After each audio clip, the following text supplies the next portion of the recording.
Leviticus 7. This is the law of the guilt offering. It is most holy. In the place where they kill the burnt offering, they shall kill the guilt offering, and its blood shall be thrown against the sides of the altar, and all its fat shall be offered, the fat tail, the fat that covers the entrails, the 2 kidneys with the fat that is on them at the loins, and the long lobe of the liver that he shall remove with the kidneys.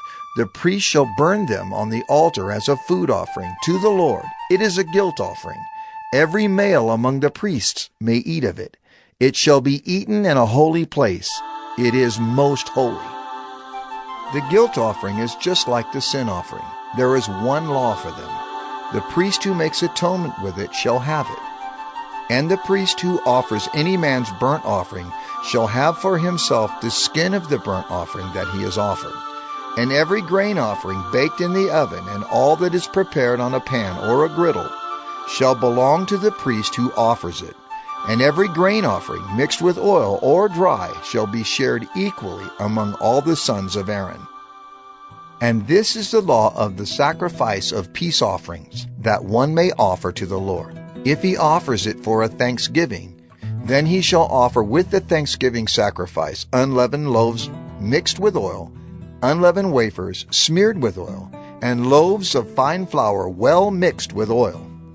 With the sacrifice of his peace offerings for thanksgiving he shall bring his offering with loaves of leavened bread. And from it he shall offer 1 loaf from each offering, as a gift to the Lord. It shall belong to the priest who throws the blood of the peace offerings. And the flesh of the sacrifice of his peace offerings for thanksgiving shall be eaten on the day of his offering. He shall not leave any of it until the morning.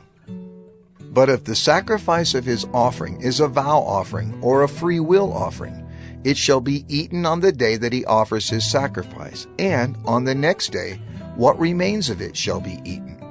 But what remains of the flesh of the sacrifice on the 3rd day shall be burned up with fire. If any of the flesh of the sacrifice of his peace offering is eaten on the 3rd day, he who offers it shall not be accepted, neither shall it be credited to him. It is tainted, and he who eats of it shall bear his iniquity. Flesh that touches any unclean thing shall not be eaten.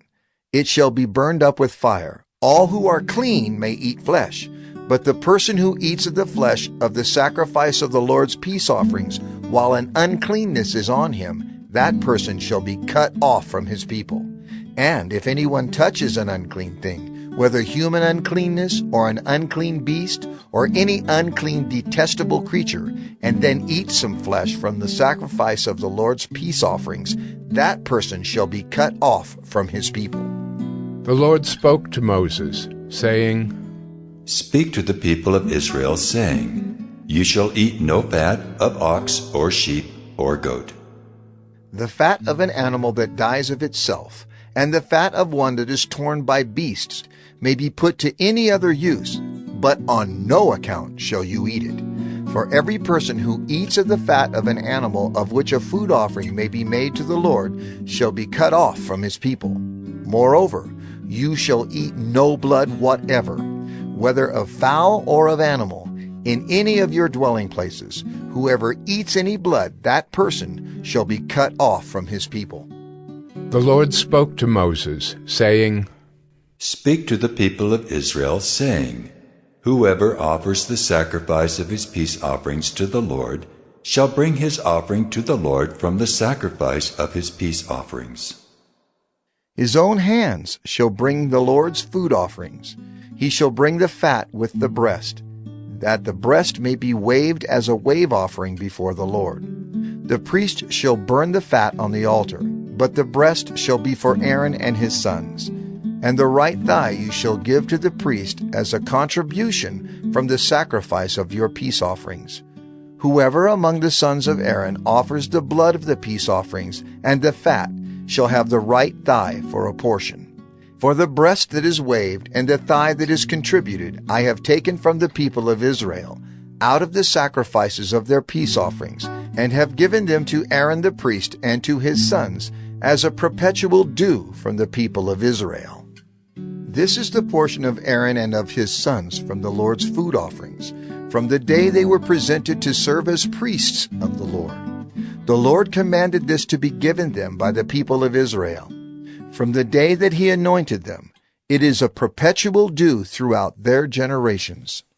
This is the law of the burnt offering, of the grain offering, of the sin offering, of the guilt offering, of the ordination offering, and of the peace offering, which the Lord commanded Moses on Mount Sinai on the day that he commanded the people of Israel to bring their offerings to the Lord in the wilderness of Sinai.